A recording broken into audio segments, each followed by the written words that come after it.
देशात लोकसभा निवडणुकांचा चौथा टप्पा आता संपतोय. 5व्या टप्प्याला लवकरच सुरुवात होणार आहे. या संपूर्ण कालावधीकडे कलाकार म्हणून महाराष्ट्रातली देशातली मंडळी कशा पद्धतीने बघतायत या संदर्भातच बोलण्यासाठी आपल्यासोबत बालाजी सुतार आहेत. मराठवाड्यातले आहेत, ते लेखक आहेत, नाटककार आहेत. त्यांच्या पुस्तकांची कायम चर्चा असते, त्यांना लिहिलेल्या लेखांची कायम चर्चा असते आणि या सगळ्या विषयासंदर्भात आज आपण त्यांच्याशी बातचीत करणार आहोत. त्यांची मतं नेमकी या संदर्भातली काय आहेत ती जाणून घेण्याचा प्रयत्न करणार आहोत. सर नमस्कार.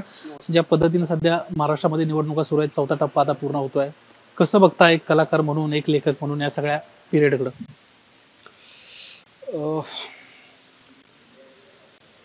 लेखक म्हणून या सगळ्यांकडे कसं बघतो याचं उत्तर थोडंसं गुंतागुंतीचं आहे. ते अशा अर्थाने गुंतागुंतीचं आहे की मी मागच्या काही 4, 5, 6 निवडणुकांमध्ये मतदार म्हणून मतदान केलेलं आहे आणि त्या सगळ्या काळात निवडणुकांकडे बघण्याचा जो दृष्टिकोन होता ना, तो एक सरकार निवडायचं आहे किंवा आपला एक प्रतिनिधी निवडून द्यायचा एवढ्यापुरतंच ते मर्यादित होतं. आत्ता चालू असलेली ही जी निवडणूक आहे ना, ती मला अनेक अर्थांनी फार महत्त्वाची याच्यासाठी वाटते की यापूर्वी कधीही नव्हता इतका कोलाहल. आणि कोलाहल म्हणजे नुसता असा आवाजी कोलाहल नाही, सर्वस्तरीय कोलाहल सगळ्या क्षेत्रांमध्ये जो अराजकाच्या जवळपास जाईल अशा प्रकारचा सगळा कोलाहल जो चाललेला दिसतो तो यापूर्वी फारसा कधी दिसलेला नव्हता. तर त्या दृष्टीनं ही निवडणूक मला बरीचशी महत्त्वाची वाटते. खूप साऱ्या गोष्टी अशा आहेत की ज्यांच्याबद्दल या पूर्वीच्या निवडणुकांमध्ये कोणी फारसं बोलत नव्हतं ना, आणि ज्या गोष्टी या निवडणुकीच्या निमित्तानं खूप अशा वर आलेल्या आहेत, ऐरणीवर येणं ज्याला म्हणतो आपण, मुद्दा ऐरणीवर येणं, जाती असतील, धर्म असतील, इथपासून ते संविधानापर्यंत च्या सगळ्या गोष्टी असतील. तर ह्या सगळ्या गोष्टींबद्दल यापूर्वी कधी फारसं बोललं जायचं नाही निवडणुकांमध्ये. म्हणजे हे सगळे फॅक्टर असतीलच त्यावेळीसुद्धा, पण अत्यंत टोकदार होऊन सगळ्या प्रकारच्या अस्मिता आहेत, सगळ्या प्रकारच्या उथळ, अभिनिवेशी, कधी कधी हिंसक अशा प्रकारचे सगळे जे दृष्टिकोन आहेत, सगळा मतामतांचा जो गलबल आहे तो या निवडणुकीमध्ये फार मोठ्या प्रमाणात समोर आलेला आहे. कलाकारांसाठीचा हा कालावधी नेमका कसा आहे असं तुम्हाला वाटतं? कारण तुम्ही ज्या पद्धतीनं म्हणताय की एकंदरीतच सगळ्या परिस्थिती संदर्भात प्रश्नचिन्ह आपण उपस्थित करत आहे, नाराजी व्यक्त करताना प्रामुख्याने तुम्ही पाहायला मिळत आहेत, कलाकारांच्या दृष्टिकोनानं काय वाटतं? हां, एक नागरिक म्हणून, मतदाता नागरिक म्हणून खूप साऱ्या गोष्टींबद्दल नाराजी आहेच, प्रश्नच नाही. कारण कोणीही सुखावून जावं असा काळ चाललेला नाहीच आहे. म्हणजे पटकन असं समाजाकडे जर बघायचं म्हटलं ना, असं ज्याला आपण एरियल व्ह्यू म्हणतो तशा पद्धतीने बघायचं असेल किंवा असं काही, तर ज्या गोष्टी पटकन नजरेत येतात आपल्या, ज्या गोष्टी पटकन डोळ्यात भरतात, त्या सगळ्या विरूप अशा प्रकारच्याच आहेत. म्हणजे कुठं काही चांगलं चाललं आहे, का चांगल्या गोष्टी नक्कीच चाललेल्या असतील, पण त्यांचा शोध घ्यायचा म्हटलं तर ते फार कठीण वाटू शकेल असा सगळा काळ आहे. पण वाईट मात्र इथं चाललंय, इथं चाललंय, इथं चाललंय, सगळीकडं चाललंय असंच दिसतं अनेकदा. आणि अशा प्रकारचा जो काळ असतो की जो काय म्हणूया आपण त्याला, जो असा एकजिन्सी नसतो किंवा जिथं खूप बजबजपुरी माजलेली असते, जिथं खूप कोलाहल असतो, जिथं खूप गोंगाट असतो, असा सगळा जो काळ. आणि हे सगळे शब्द जे आत्ता वापरतोय मी, हे कोलाहल असेल, बजबजपुरी असेल, गोंगाट असेल, हे सगळे शब्द मी जे वापरतो हे जे ते सगळ्या अर्थाने खूप व्यापक परिप्रेक्ष्यात आपण त्यांच्याकडे बघू शकतो. म्हणजे राजकीय प्रकारचं असेल, सामाजिक प्रकारचं असेल, सांस्कृतिक प्रकारचं असेल, तर सगळ्याच पातळींवरती जे सगळ्याच गोष्टींचं या जे विरूपीकरण झालेलं आहे ना, तर तशा प्रकारचा काळ आहे ना, कलावंत म्हणून, कवी म्हणून, लेखक म्हणून मला असं वाटतं की तो आमच्यावर अधिक जबाबदारी टाकणारा एक काळ असतो. आणि अशा काळामध्ये आपला इतिहास असं सांगतो ना की अशा काळामध्ये खूप चांगल्या निर्मिती झालेल्या आहेत इतिहासामध्ये. म्हणजे इव्हन अगदी आपल्याकडं याचं बोलायचं असेल, याचा जो काळ होता 18व्या आणि 19व्या शतकातला मधला जो काळ होता, प्लासीची लढाई झाली आणि त्यानंतर मग 1857चं युद्ध झालं, तिथपर्यंतचा सगळा जो काळ होता ना, त्या काळामध्ये असं होतं ना की हे फार गमतीचं आहे की सगळ्या केंद्रीय सत्ता ज्या होत्या आपल्या देशातल्या, तर त्यात सगळ्या दुबळ्या झालेल्या होत्या. मुघल संपत आले होते, 1818ला आपल्याकडं पेशवाई संपली, मराठ्यांचं राज्य अशक्त झालं, दुबळं झालं. आणि सगळीकडं देशभर अशी छोटे छोटे जे संस्थानिक होते, नवाब होते, सरदार होते, यांची छोटी छोटी संस्थानं तयार झाली, राज्य तयार झाली. आणि या सगळ्यांमध्ये या सगळ्यांचं एकमेकांकडे बघण्याचं जे होतं ना, ते सगळं संशयाचं वातावरण होतं. सगळीकडे लढाया चालू होत्या, विश्वासघात सगळे सरसकट हे एकमेकांचा करायचे. असं सगळं राजकीय पातळीवर चाललेलं असताना, आणि नुसतं राजकीय असं नाही, राजकीय पातळीवर ज्यावेळी अशा उलथापालथी किंवा काहीतरी घडत असतात त्यावेळी सामाजिक पातळीवरही त्याचे म्हणजे अगदी कौटुंबिक स्तरापर्यंत ते सगळं झिरपत असतंच ते. पण याच काळामध्ये मला हे फार महत्त्वाचं वाटतं नेहमी विचार करायला लागलो की याच काळामध्ये ना, उत्तर हिंदुस्थानामध्ये मी असं मध्ये वाचलं कुठेतरी की उत्तर हिंदुस्थानामध्ये या काळामध्ये शास्त्रीय संगीताच्या 250 बंदिशी नव्या बांधल्या गेल्या. किंवा आपल्याकडे इकडे पेशवाईमध्ये लावणी वगैरे लोककलांना बहर आलेला होता याच काळात. किंवा उत्तर हिंदुस्थानामध्ये उर्दू शायरीला बहर आलेला होता. गालिब याच काळात होता, इब्राहिम याच काळात होता, जौक होता. खूप अत्यंत मोठ्या ताकदीचे कवी होते,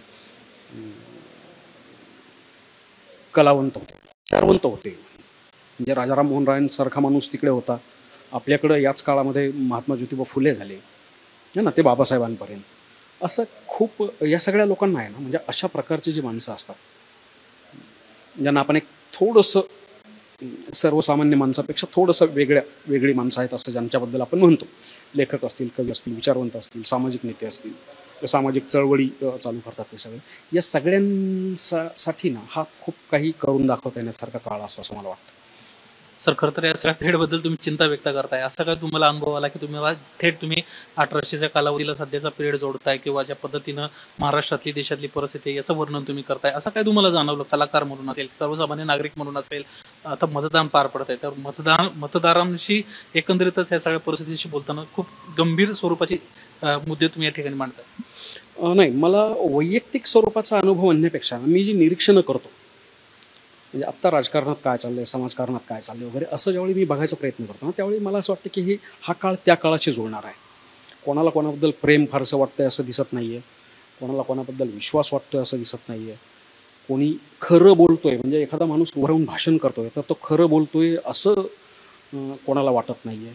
किंबहुना माणसं मंचावर उभे राहून खोटंच बोलतात असं जे चित्र दिसतं आपल्याकडं. आणि सगळ्या प्रकारची माणसं, सगळ्या पदांवर बसलेली माणसं है ना, ते ज्यावेळी बोलायला लागतात, म्हणजे अनेकदा बोलतात वेगळं आणि कृती त्यांच्या वेगळ्या होतात. म्हणजे आपल्याकडं ते बघायला मिळालं मागच्या काही काळांमध्ये, म्हणजे ज्यांच्यावरती भ्रष्टाचाराचे खूप सारे आरोप झाले त्या सगळ्या लोकांना रातोरात एका जागेवरून दुसरीकडं आपल्या किंवा ठराविक बाजूला नेऊन ती सगळी पावन करून घेण्यात आली. किंवा खूप गोष्टी अशा घडल्या की ज्या अशा होत्या की सगळ्या त्याच काळाशी रिलेट होत होत्या. मला, मी ज्यावेळी बघत होतो असं, तर मी इतिहासाचा विद्यार्थी आहे. हे सगळं याच्याबद्दल मी बोलताना मुद्दा मला सांगायला आवडेल की मी इतिहासाचा विद्यार्थी आहे. त्यामुळे खूप सारे ऐतिहासिक संदर्भ मला समकालीन वाटायला लागतात ज्यावेळी मी असं बघायला लागतो काहीतरी. तर ह्या सगळ्या त्या काळात जसं वातावरण होतं ना, सगळं तेच सगळं वातावरण आताही आहे. कोणाला कोणाबद्दल विश्वास नाही आहे, कोणाला कोणाबद्दल प्रेम नाही आहे असं सगळं दिसतं. म्हणजे व्यक्ती म्हणून अनेकदा असतं आपल्यामध्ये प्रेम, पण आपण ज्यावेळी कुठल्या तरी जातीतला घटक म्हणून उभं राहतो, आपण कुठल्या तरी धर्माचा अमुक म्हणून उभे राहतो, त्यावेळी फार प्रॉब्लेम होतात. आणि ते दुर्दैवानं आपल्याकडे ते चित्र आता या मागच्या काही काळामध्ये फार प्रकर्षानं ते जाणवायला लागलं. काही शब्द काय वापरले या सगळ्या परिस्थितीला एकंदरीत? नाही, हा सर्वस्तरीय कोलाहल, सर्वस्तरीय अराजक आहे. म्हणजे अराजक हा शब्द थोडासा वेगळा वाटतो, पण हा कोलाहलाचा सगळा काळ आहे. आणि म्हणजे साधं सगळ्यांना असं जर विशेषण वापरायचं तर वाईट असंच म्हणता येईल त्याला. कारण आपल्याकडं सामाजिक नेतृत्व नावाचा तर प्रकारच उरलेला नाही आता, जो पूर्वी होता. आपल्याकडं फक्त राजकीय नेते आहेत सगळीकडं, आणि ते काय फार त्यांच्यावर विश्वास ठेवावा असं काही परिस्थिती नाही आहे. म्हणजे राजकारण हे कधी काळी लोकसेवेसाठीच त्या क्षेत्रात जायचं अशी जी एक समजूत असते, फार आदर्श भाबडी अशी समजूत असते, ती असं उरलेलंच नाही. राजकारणाकडे चक्क धंदा म्हणून बघणारे लोक सगळीकडं खुर्च्यांवर बसलेले आहेत. एवढी रोखोक मतं मांडताय, तुम्हाला भीती वाटत नाही? नाही, ही मतं नाहीच आहेत, ही निरीक्षण आहेत साधी. जे घडतं येते भीती वाटण्यासारखं काय असं जे दिसतं, म्हणजे मी चुकीचं असू शकेन माहीत नाही मला, पण मला जे दिसतं, जे निरीक्षण मी करतो त्याच्यावर आधारलेलं फक्त ही निरीक्षण आहेत, फक्त ही मतं नाही आहेत. मला असं वाटतं एवढ्यापुरतंच हे मर्यादित आहे, मी चुकीचं असू शकेन माहीत नाही. या निमित्तानं तरुणांना, सध्याच्या एकंदरीत सर्वसामान्य नागरिकांना या निमित्तानं तुम्ही काय सांगाल? काय संदेश या निमित्तानं द्याल तुम्ही? संदेश देणे इतका मी नाहीच आहे मोठा काही, पण मला असं वाटतं ना की सगळ्यांनी विवेकानं जर सगळ्या गोष्टींकडे बघायचा प्रयत्न केला आणि सुदैवानं तशा दृष्टीनं बघायला आपल्याला आपण बघायचा प्रयत्न करू शकू अशा प्रकारचं एक फार मोठी गोष्ट आपल्याकडे लाभलेली आहे, ते आपलं संविधान आहे. आणि आपण जर संविधानात समजून घेतलं आणि तिथं जे काही सांगितलेलं असेल, त्याच्यातल्या ज्या गोष्टी आहेत, त्यातली जी तत्त्व आहेत, ती सगळी समजून घेऊन जर आपण त्या दृष्टीने विचार करायला लागलो तर आपण विवेकी होऊ, आपण अत्यंत सनदशीर होऊ आणि आपण जास्त ना की म्हणजे with the people of India है ना, किंवा सारे भारतीय माझे बांधव आहेत वगैरे जे आपण म्हणतो त्या सगळ्याला अर्थ येऊ शकतो.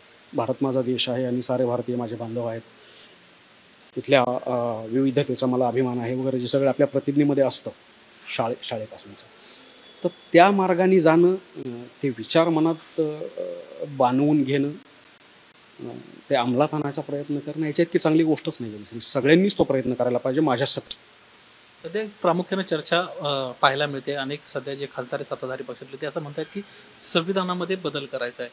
तुम्ही या सगळ्या गोष्टींकडे काय कसं बघताय की कशा पद्धतीने काय परिणाम होऊ शकतात जर खरंच अशा पद्धतीने काही बदल करायचे केले गेले तर? कारण त्यांचं असं म्हणणं आहे की याच्या आधी देखील अजित पवारांनी स्पष्टपणे म्हटलं होतं की याच्या आधी देखील बदल केले गेले होते, काही दुरुस्त्या करण्यात आल्या होत्या, 103वी घटना दुरुस्ती देखील झाली. असं असताना केवळ एक संभ्रम सध्या देशामध्ये पसरवण्याचं काम हे विरोधक करत आहेत.